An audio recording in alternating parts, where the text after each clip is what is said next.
நாகை மாவட்டம் தலைஞாயிறுவில் கொட்டி தீர்த்த கனமழையால் அங்கு அறுவடைக்கு தயாராக இருந்த 3000 ஏக்கர் சம்பா நெற்பயிர்கள் சேதமடைந்துள்ளது.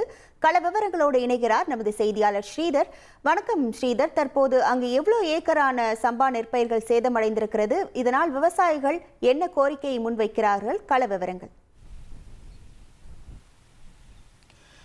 வங்கக்கடலில் உருவான இந்த ஆழ்ந்த காற்றழுத்த தாழ்வு நிலை காரணமாக பார்த்தீங்கன்னா நாகை மாவட்டத்தில் கடந்த 2 தினங்களாக கனமழை என்பது கொட்டி தீர்த்து வருகிறது. குறிப்பாக இது வடகிழக்கு பருவமழை 3வது முறையாக இந்த டெல்டா மாவட்டங்களில் வெளுத்து வாங்கிட்டு வருது. குறிப்பாக கடந்த 2 தினங்களாக நாகப்பட்டினம், நாகூர், வேளாங்கண்ணி, வேதாரண்யம், தலைஞாயிறு, கோடியக்கரை உள்ளிட்ட பகுதிகளில் அதாவது இந்த மழை என்பது இடைவிடாது அந்த காற்றுடன் கூடிய கனமழையானது எல்லா பகுதிகளிலும் பெய்து வருகிறது. குறிப்பாக நாகை மாவட்டத்தில் இந்த வருஷம் அதாவது சம்பா 1,75,000 ஏக்கர் பரப்பளவில் உங்க வீட்டு மொட்டை மாடி உங்களுக்கு கை நிறைய சம்பாதிச்சு கொடுக்கும். இங்க ஒருத்தர் மாடி தொட்டு மூலமா மாசம் 10 லட்சம் ரூபாய் சம்பாதிக்கிறாரு. ஃப்ரீடம் ஆப்பை டவுன்லோட் பண்ணி எப்படின்னு கத்துக்கோங்க. இந்த விவசாயிகள் பயிரிட்டு இருந்தாங்க. குறிப்பாக நேற்று இரவுலேருந்து தற்போது வரை இந்த தலைஞாயிறு பகுதியில் கூடுதலான மழைப்பொழிவு ஏற்பட்டிருக்கிறது. இந்த பகுதியில் மட்டும் அதாவது குறிப்பாக பிரிஞ்சுமுல்லை, ஒன்றாம் சேத்தி, திருமாவளம் உள்ளிட்ட இந்த தலைஞாயிறு உள்ளிட்ட பல்வேறு பகுதிகளில் சுமார் ஒரு 6000 ஏக்கர் சம்பா பயிர்கள் பயிரிடப்பட்டிருக்காங்க. தற்போது இந்த மழையின் காரணமாக இந்த அந்த மழை நீர் தற்போது இந்த சம்பா பயிர்களை சூழ்ந்திருக்கிறது. இந்த பகுதியில் வடிகால்கள் ஒரு சில இடத்துல அந்த தண்ணீர் வடிய வாய்ப்பில்லாத காரணத்தினால நாம் இருக்கிற இந்த பகுதியில் மட்டும் சுமார் ஒரு 3000 ஏக்கர் அந்த சம்பா பயிர்கள் அதாவது 125 நாள் அந்த நெல்மணிகள் முளைத்து அறுவடைக்கு தயாராக இருந்த பயிர்கள்லாம் சாஞ்சிருக்கு. இது குறித்து இந்த பகுதி விவசாயிகள் ஒரு கவலையில் தான் இருக்காங்க. அது இங்கே இருக்கிற விவசாயிகள்கிட்ட நம்ம கேட்போம். இந்த பகுதியில் எவ்வளவு மணி நேரமாக மழை, எவ்வளோ சென்டிமீட்டர் பேஞ்சிருக்கு, அதே சமயத்தில் உங்களுக்கு செலவு செய்த இந்த சம்பா பயிர்களை காப்பாற்ற முடியுமா? என்ன மாதிரியான பாதிப்புக்கு நீங்கள் ஆளாயிருக்கீங்க? கடந்த 2 தினங்களாக மழை கொட்டி தீர்த்துக்கிட்டே இருக்குது. கிட்டத்தட்ட பார்த்திங்கன்னா ஒரு 18 சென்டிமீட்டர் 2 நாள்லேயே பெய்திருக்கு.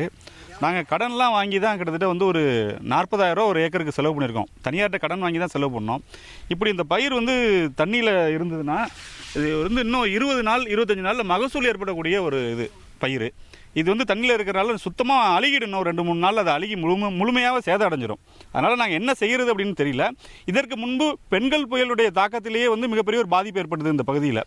உரிய முறையில் கணக்கெடுப்பு பணி நடத்தலை. கணக்கெடுப்பு பணி நடத்துகிறேன்னு சொன்னாங்க, இது வரைக்கும் நடத்தவே இல்லை. பயிர் பாதிப்போட சோடுகள் முடிந்த பிறகு கணக்கெடுப்பு பணி நடத்துவது என்பது விவசாயிகளுடைய ஏமாற்றம் செயல் தான். இதை உடனடியாக அந்த பகுதியை ஆய்வு செய்து உரிய முறையில் கணக்கெடுத்து இந்த விவசாயிகளுக்கு உரிய நிவாரணத்தை இந்த மாவட்ட நிர்வாகம் தருவதற்கு ஏற்பாடு செய்ய வேண்டும். ஏன்னா விவசாயிகளுக்கு வேறு வழியே கிடையாது.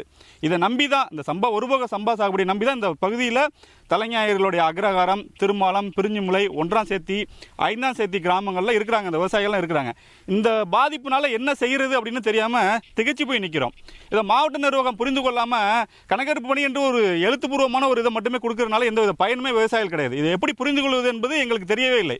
உடனடியாக எங்களுக்கு விவசாயிகளுடைய முதலாவது கோரிக்கை என்ன அப்படின்னா, உடனடியாக அந்த பயிர் பாதிப்பு இருக்கும்போதே இந்த கணக்கெடுப்பு பணியை துவங்க வேண்டும்.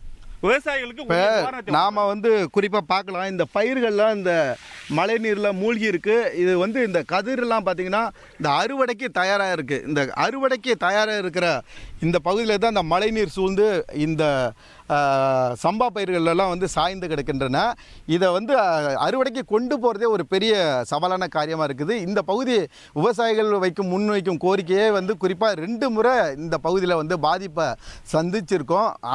அரசாங்கம் உரிய இழப்பீடை இந்த விவசாயிகளுக்கு செலவு செய்த அந்த இழப்பீடாவது தரணும் என்பதே அந்த தலைஞாயிறு பகுதி விவசாயிகளின் எதிர்பார்ப்பாக இருக்கிறது. களத்திலிருந்து விவரங்களை வழங்கியமைக்கு நன்றி ஸ்ரீதர்.